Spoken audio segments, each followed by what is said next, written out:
What's going on? Well, I think we need to go straight into the red box. The red box, straight into the red box? Yes. So just go for any. Right into it, mate. Fantastic. Are influencers good for society or harmful? Are influencers good for society or harmful? What's your take? I think they're harmful overall. You feel harmful? Yeah, for a few reasons. Why Number one. Do you know what? I agree because influencing should be people that have actually learned what they're doing for years and years. They've learned their craft. They know what they're doing, and they're also held liable. Because if an influencer says to you, "Go and walk into fire," and you walk into fire and get burned, are they going to be held liable? Can you legally sue them? But also, all of influencing is just propping up capitalism. There's no good influencing, is there? There's no. Is there not? Is there not? Is there not good influencing at all?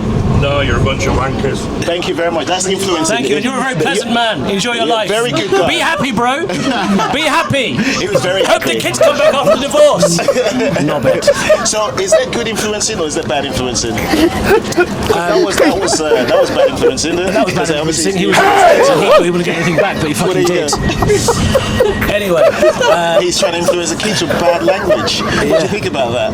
Well, is that a good man? He ended up looking like an idiot. He didn't know who he was talking to. That is the truth. He thought he could just get away with saying it and walk off. It's not going to happen, not on my watch. It's my city. I was born in East London, mate. I don't mess about. Influencers generally, I think are bad because I don't think there's it's young people being influenced by people who, of course, worked hard in whatever they're doing. But ultimately, I don't think there's any kind of real positive influencing because there's influencing now about the way you live your life. Get up at 5 in the morning. None of that stuff is realistic. So what about the influencers that they get up in the morning and they're positive? They go like the motivational speeches. They go, look, you don't like your Monday, love Mondays, all that sort of stuff. Even motivational speakers from the 80s, I never trusted them because who were these people? Like Tony Robbins. You don't trust him. Well, because he said walk on fire. Yeah, no. Anybody who says stuff like that, you just go, listen, you've lived your life, do shit your way, innit? Like, just let me do what I'm doing in my way. And, like, influencing, also, from a comedian's perspective, there's too many influencers doing stand-up comedy. That is true. Fuck off. That is true. Right? You don't know what you're doing. Stand-up comedy, because what they're doing online, that's not really stand-up comedy. That's not the same. What you're doing online, that's not... Don't call yourself a comedian. What they think is comedy, though. By putting videos online. Right? You're not a comedian. No, what if people... You're a twat. That's not funny, the Hyde Park corner is closed. The next stop, Hyde Park corner is closed. This train will not be stopping at Hyde Park corner. We got it. See, this is good influencing. Yeah, because this is useful information. Because it's not going to be stopping at Hyde Park this corner. is influencing the decision of where I go next. I hear you. Directly. I hear you. This is useful stuff. Exactly. Yeah? Check out this lipstick. That could be classed as marketing, right? That's marketing. Obviously, are you saying you hate advertising? I hate advertising. Fair enough. Yeah, I don't buy anything because of adverts. Have you never bought anything because of adverts? No. Never ever? Except planners. Planners. Clothes. Clothes. And sex products. Ooh. That's the only things I bought. Because I see an advert on Instagram. I thought that looks good. Fair enough. So your take is influencers should be banned. You don't want to see influencers around. You don't like them. It shouldn't happen. But are there some kind of influencers that you like? They should be banned. But these ones, I think, are the good ones. Influencer as a job shouldn't exist. I think influencer shouldn't exist as an outcome of what you do. That's like 90% of people out there. OnlyFans should be closed down. No, don't close OnlyFans. No. Obvious reasons. Influencing should be an outcome of the work you do. Like you end up influencing people because of the work you've done. That's a good take. So influencers should be an outcome of the work you do. Yes. So if you are a doctor, you can go online and tell people how to be more healthy. Well, yeah, but also go and see your doctor. Don't go on Instagram. That's the doctor who's like, he wants to reach more people. Obviously, you can't reach 10,000 people in one day. But he's a qualified doctor. Exactly. But also, he should also caveat everything. I used to be a banker, right? Well, there you go. You should caveat a banker. A banker. Not like what that guy said. Not a wanker. Okay, fair enough. But I think if you're a bank, like as you do when you're a banker, when you're a doctor, you should always caveat to say, go and see your actual professional because as a doctor, your medical conditions are going going to be different. But enough. generally speaking, Yeah. you know, don't drink this much alcohol because it could be bad for you. I like that. So are you saying when you were a banker, you told people to go and see the professional because they come into you because they Well, they I think would you're say the that professional. I'm allowed to give you legal advice on this bit or investment enough. advice on this bit, but Go not all see of someone this. else Yeah. for financial advice. Yeah. Fair enough. I like that. I mean, you know what? I'm gonna give you the bell to ring on that one. I mean, that was a good hot take. I like that. Fantastic. I like that. That was good. That was strong. And then we also had interference. We had someone who tried to influence us as well. And you hit that Islam. I shut that shit down. You took that like what's his name on EastEnders? Phil Mitchell. Phil Mitchell. Yeah, Phil Mitchell mate. doesn't take anything. You know what I mean? I'm Phil Mitchell But back with in the hair. day, I love that. I'm a hairy Phil Mitchell. Do you know what I mean? Back in the day. All right. What's your hot take? My hot take is like Muntada Al-Zaidi. Do you know who Muntada Al-Zaidi I've is? never heard of that in my life. Did you say Muntada Al-Zaidi. He's the Iraqi journalist who threw a shoe at George Bush. Oh, I remember that. He That became went viral. a But it politician. didn't- But you know what? It didn't really hit him. No, I know. Because George Bush, Dodged it. I didn't expect him to do Yeah. this. I'm like, this guy's got some super fucking Yeah. powers. Yeah, George 'Cause Bush- he went like that, he dodged it. Yeah. The man tried again, the second shoe. Yeah. He And still George missed. Bush was like, look, you know what? I think you think I'm dumb. And he went for the other way. Missed it. What But was the going hot on take there? is Yeah. we need to throw more shoes at politicians. We need to throw Right. more shoes at politicians. I'm not advocating violence. But it's just the shoes. Just a slipper what, or a sandal. What scenario do you think Smack these politicians, bro. with the shoes, right? With shoes. So how would you do it if you saw Trump I'm gonna in get a my press conference? 'Cause Trump is serious when it comes to dodging bullets and shoes. With Trump, is a Right. bullet is too small. A slipper is the right size. Wow, slipper or shoes? Slipper or shoes, any Right. kind of footwear. Right. That you okay. can fling. Yeah. If you're an ethnic minority, you know your parents had the ability, no matter what room you were in, to find that. They learn how to aim. It's at crazy, goods. bro. It's literally, is there a school that people go to learn how to like aim? Do you know what it shoes is? And slippers. When you're an immigrant and you come to the UK, Yeah. it's like a pigeon. You've got a homing device. So you didn't have a compass. You couldn't afford one. You came to this country with £3, right? So you knew where the UK was. They used that same thing to find out where their stupid kid is. And you didn't put the meat out.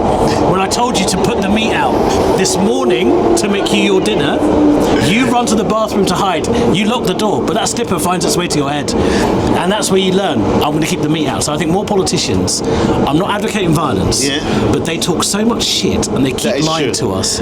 They need a slipper in the face. So if you had a chance yourself, what would be the top 5 politicians that you say we need to start shoeing them? Because obviously it's got to start with a hierarchy. Who will be the first on your list that needs a good white shoeing? Benjamin Netanyahu. You Controversial. silly bastard. He gets it. Right. Trump For gets what it. reason? For what reason? No, I'm asking. I'm being angel's advocate here. Yeah. It's not like I don't know. So your Yeah. comments don't start with me. Yeah. I need to. I'm being a journalist here, so don't start. For what reason? Yes. General economic policy.